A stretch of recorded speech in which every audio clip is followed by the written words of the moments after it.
अस्सलाम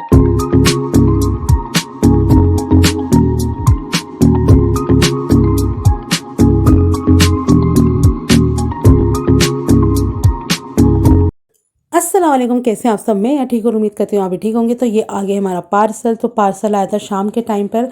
तो मुझे इस पार्सल का ना बहुत ज़्यादा इंतज़ार था। मैंने इस बारे ना पहले से ही मंगा लिया था। और कमरा जो है ना हमारा ऐसे ही फैला हुआ है, क्योंकि मेरी आज थोड़ी सी तबीयत जो थी ना थोड़ी डाउन थी, तो इस वजह से सफाई वगैरह नहीं हुई। अब थोड़ी मैं उठी हूँ तो अब मैं करूँगी। तो मैं अभी दिखा देती हूँ कि मैंने क्या मंगाया। तो मैंने मीशो से मंगाया था अपना पार्सल, यानी कि इसमें ना डेकोरेशन आइटम था हैप्पी एनिवर्सरी में, जो यानी कि उसकी टैग लाइन और वो जो उसकी शीट सी आती है ना, सारी सब चीज़ें थी उसके अंदर। उसका नाम मुझे याद नहीं आ रहा है। तो उस पर तो शायद से यही लिखा हुआ था, कर्टन लिखा हुआ था। कर्टन जो झालर वाले होते हैं वो थे दो, और दो स्टार वाले बलून्स थे, और 15 बलून्स जो थे ना वो थे पीच कलर के, यानी कि पिंक से कलर के। रोज़ गोल्ड लिखा हुआ था उस पर, खैर, और ब्लैक कलर, यानी कि ये इसकी थीम थी। तो 15-15 थे दोनों। तो और उसके साथ है कि स्ट्रॉ भी आई थी स्टार वाले को, यानी कि फुलाने के लिए। तो ये सब चीज़ें मैंने मंगाई हैं मीशो से। आप कोई मंगानी हो तो आप भी मंगा लीजिएगा। और ये पड़ी है मुझे 130 रुपये की। अलग अलग से भी लेकर आती तो कोई, यानी कि बैलून्स का पैकेट ही दे देते हैं, 100 रुपये का देते हैं। और ये सब चीज़ें यानी कि अलग अलग लो तो बड़ी महंगी पड़ जाती है। इसलिए कॉम्बो जो मिलते हैं ना उसमें थोड़ी सी आसानी रहती है, और बढ़िया सा आपका ना रूम भी डेकोरेशन के लिए बिल्कुल रेडी हो जाएगा। यानी कि इसमें सब चीज़ें ऐसी हैं। और उसके बाद मैं चली गई थी किचन में। किचन में मैंने बनाया था, किचन को मैं बोली थी चिकन।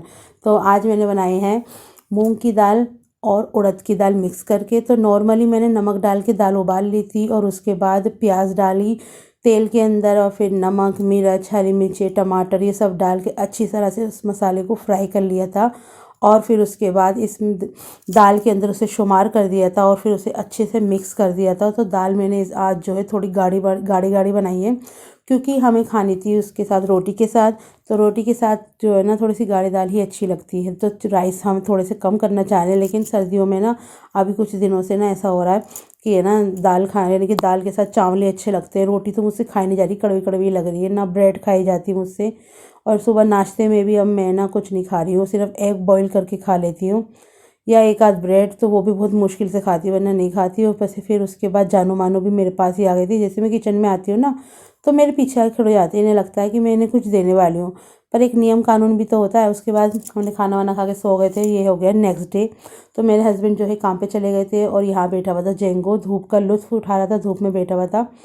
तो मैंने सोचा कि चलो इसे बैठा रहने देती हूँ। इसकी जो ये गद्दी है ना इसके ऊपर ये बैठा रहता है। और आज काफ़ी दिनों बाद धूप निकली है और आसमान जो है साफ़ है।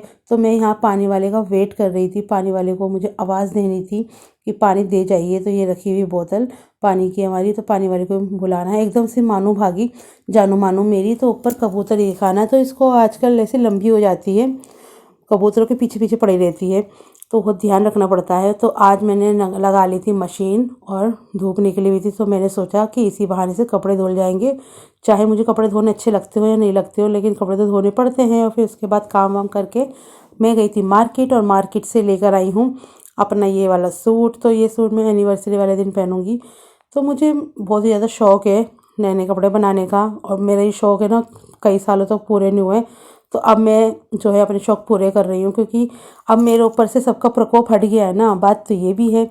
तो मुझे, यानी कि आपकी एनिवर्सरी या बर्थडे या कुछ भी, कोई बनाए या ना बनाए, कोई आपकी खुशी में शामिल होना चाहता है या नहीं होना चाहता, आप उससे अपनी लाइफ को है ना इम्पैक्ट नहीं करना चाहिए। आप अपने लिए खुद ही खुशियों के बहाने ढूंढ लीजिए, और अपने दिल खुश करिए, और अपने हस्बैंड का दिल खुश करिए। तो मैं तो अपने लिए सूट ले आई हूँ। पिछले साल से मैंने शुरू करा है ये। पिछले साल भी मैंने एक सूट बनाया था अपना, और इस साल भी बनाया है। और उसमें दुपट्टा बहुत ही ज़्यादा खूबसूरत लगा मुझे। उस पर बेल भी लगी हुई है, तो बेल भी लगाने की ज़रूरत नहीं है मुझे। तो अब मैं अपनी एनिवर्सरी बनाऊँगी माशाल्लाह से, अच्छी से बनाऊँगी। और बस अल्लाह पाक लोगों की काली नज़रों से मुझे बताए, क्योंकि मेरे ऊपर है ना बहुत जल्दी नज़र लग जाती है, मेरे हस्बैंड के ऊपर लग जाती है। तो इस वजह से हम है ना अपनी चीज़ें ज़्यादा बताते नहीं हैं। पर अब मैं ब्लॉग बनाने लगी हूँ, तो मैं आप सबको तो सब बताऊंगी, क्योंकि हर तरीके के लोग होते हैं। रिश्तेदारों में तो ये मामला होता ही है। फिर उसके बाद मानू को भी मैंने दुपट्टा उड़ा के देखा, मानू लेकिन शैतानी बहुत करती है, शैतानी से बाज नहीं आती। लेकिन ये भी है, इसके लिए मैंने शीट बिछा रखी है, यानी कि चादर बिछा रखी है ना, इस पर ही आके बैठती है। तो फिर उसके बाद शाम के वक़्त मैं गई थी छत पे। तो छत पे जो है ना, अब ये हमारे टमाटर के पौधों पे फ्लावरिंग हो रही है, तो इंशाल्लाह जल्द से जल्द इसमें अब टमाटर भी आ जाएंगे। और थोड़े पत्ते पीले भी हो रहे हैं, पता नहीं क्यों हो रहे हैं वो पीले, अभी ये मैं जानती नहीं हूँ। तो मैंने छत की भी है ना बहुत ही अच्छे करके सफाई करी थी, क्योंकि पता नहीं यहाँ पे ना कबूतर पड़ा हुआ था, पता नहीं किसने खाया। हमारी बिल्लियाँ तो छत पे आती नहीं है। तो बस आज का व्लॉग ऐसे ही निकल गया पूरा दिन। और आप बताइएगा आपको कैसा लगा। तो यहाँ पे अजानों का टाइम हो गया था, तो उसके बाद फिर हम नीचे चले गए थे। तो इस व्लॉग को लाइक शेयर सब्सक्राइब करना ना भूलें। अल्लाह।